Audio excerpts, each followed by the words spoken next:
Hello, future real estate professionals, and welcome back to the Colibri Real Estate channel. I'm Paul Rich, and I have earned 14 designations from the National Association of Realtors and 2 additional designations from RE&I, the CNE and the CBAE designation. I'm here today with Brent Barlow, who's the managing partner of Barlow Douglas CPA. And in today's video, we're going to discuss setting up your business, finances, and proper tax preparation as a real estate agent. So first things first, separating your personal and business finances. Brent, why is that so important? Well, there's a couple of reasons for that. And first off is that it is for protection for you in the case of an audit. The IRS wants to see a couple of things. First off, they want to see a clear separation of personal and business. And if you mix those two things, then it could cause problems in an audit where they disallow legitimate business deductions. And also another thing, which I'm assuming we'll get into, it also provides some liability protection in the case that you're incorporated or have an LLC. You want to have that clear, bright line of what's personal and what's business. So very important to keep separate accounts.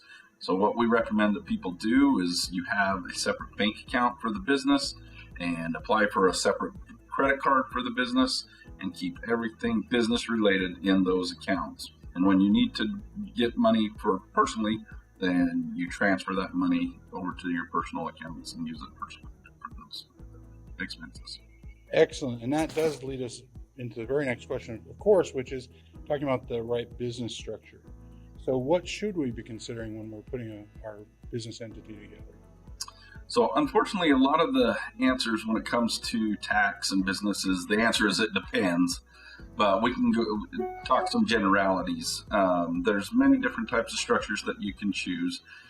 Specifically here in Nevada, one of the best structures for a professional would be an LLC, and you tax it as an S corp. There's also you can incorporate, and if you incorporate and do an Inc. or a corporation, that you can only be taxed 2 ways, either as an S corp or a C corp.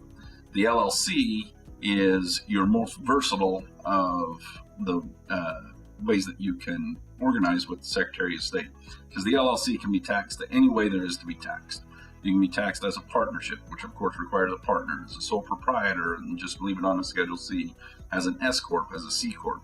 So typically what we do is we recommend that you form an LLC, and then you meet with your professional and decide what the best tax structure is for you. Thank you. Now, you've talked about tax preparation and all that. So what should we be concerned about now that we've got our business and personal finances separated? We've created our business structure, how we're going to organize as whether we're a sole prop or an LLC. So what do we need to be concerned about in terms of the record keeping, specifically for taxes? Okay, yeah, for record keeping, that's the second thing that the IRS wants to see. So number 1 was the clear separation of business and personal.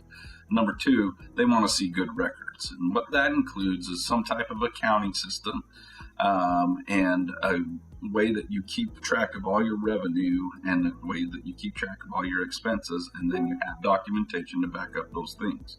If you were to be audited by the IRS, typically in audits that we've seen, they always audit certain things. Number 1, they will always audit revenue. You do not want to fudge on your revenue.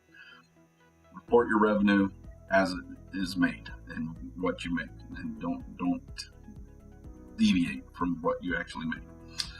Revenue, and they'll look at expenses. Some popular expenses in your profession, auto expenses, a big one. Meals, travel, those types of things. They just require some keeping your receipts, and we recommend that people use some type of accounting system. A very popular one obviously is QuickBooks Online, Xero. Those types of accounting systems, they're relatively inexpensive with a monthly charge, and it will help you to organize and keep your information together. Thank you. So you had brought up, of course, some of the things that we should be tracking. That also leads, of course, to deductions. What are some things that we should be aware of as a business owner when it comes to tax deductions, especially in the real estate industry? So anything that's necessary and ordinary for you to do your business, that potentially is a deduction. So you'll want to keep track, and if you feel that it's necessary and ordinary, then you should be running it through the business account. And if you have a question, you can put it aside and you can ask a professional, hey, is this deductible? And if not, then they can handle it.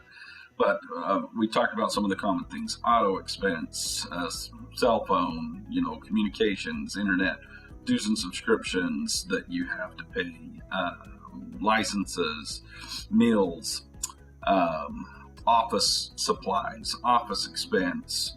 There's potentially you can write off home office, some of your home office and things like that. So there's many things that you can do, but what you ought to remember is necessary and ordinary would be what would be deductible. And just to go back on a couple of things, because auto expense is one of your bigger ones. With an auto expense and meals and travel, those three, if you get audited, they will look at those three. The first thing they will ask for with auto expense is a mileage log. You have to keep a mileage log. Whether you're taking actual expenses or mileage, you have to have a mileage log. So just a little additional documentation that you got to keep other than receipts. With meals, you got to document the business purpose of the meal. And with travel, you got to document the business purpose of the travel. So just try and keep as good records as you possibly can. Thank you. So let's talk about quarterly taxes. What can business owners do to avoid penalties? So depending on how you're organized, if you're a sole proprietor or report on a Schedule C, then the best thing to do is figure out what tax bracket you're going to be in and then set that money aside each month. And if you're a sole proprietor, then you will need to make quarterly estimates. And that can be done online on the IRS website or through vouchers that are mailed in. And those payments are due April 15th, June 15th, September 15th, and January 15th. Those are your 4 quarterly amounts. If you are an LLC taxed as an S Corp or a corporation taxed as an S Corp, typically we try and handle your taxes through withholding, because you are required to pay a reasonable compensation. And so literally you're paying yourself a W-2. And you can pay in those taxes through that withholding.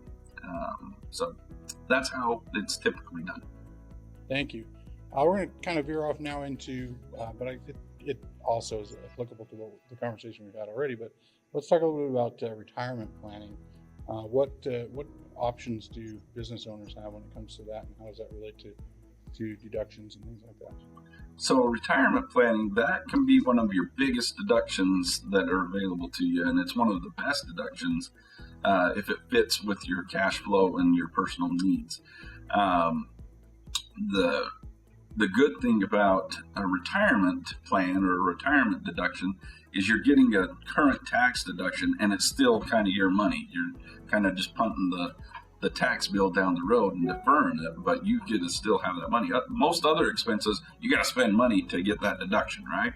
So with retirement, you can put away a chunk of money, and it's still your money for retirement.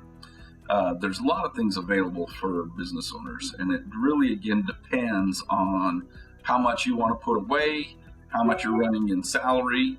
But some of the things that are available to you are an IRA, SEP IRA, simple IRA, solo 401k, a regular 401k plan. And there's even things that are called defined benefit plans, where you can put away a lot of money in defined benefit plans. And again, it's something that you want to talk to a professional and decide what is the best for your situation, because you can put away anywhere from $6,500 up to into $60,000 in some of those plans. And defined benefit plans, you can put away even more. And another overlooked deduction for people is the health savings account. An HSA account is also a really good way to get a deduction.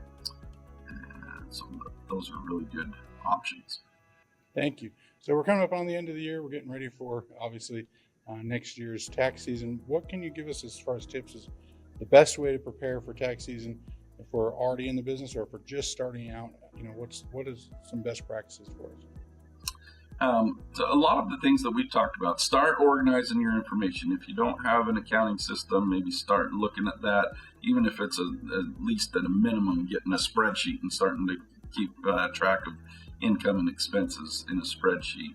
Make sure that you have that documentation. Start a folder, some type of document keeping system where you're keeping those hard copy receipts and bank statements and credit card statements.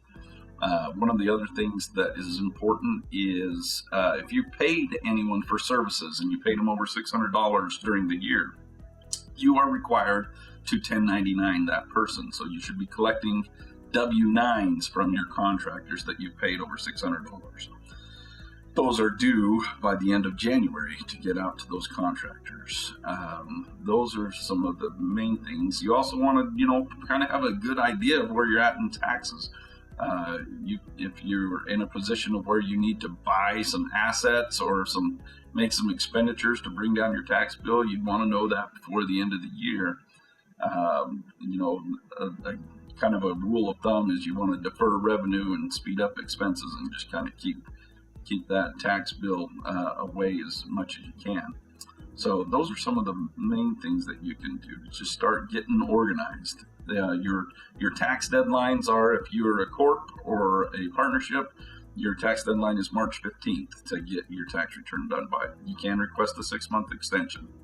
And then April 15th is, of course, your individual tax deadline, and you can request a 6-month extension. However, you need to remember that April 15th and the 6-month extension is only an extension of time to file, not of time to pay. So if you owe taxes, they need to be paid by April 15th. If you don't pay them by then, it will start to accrue interest and penalties.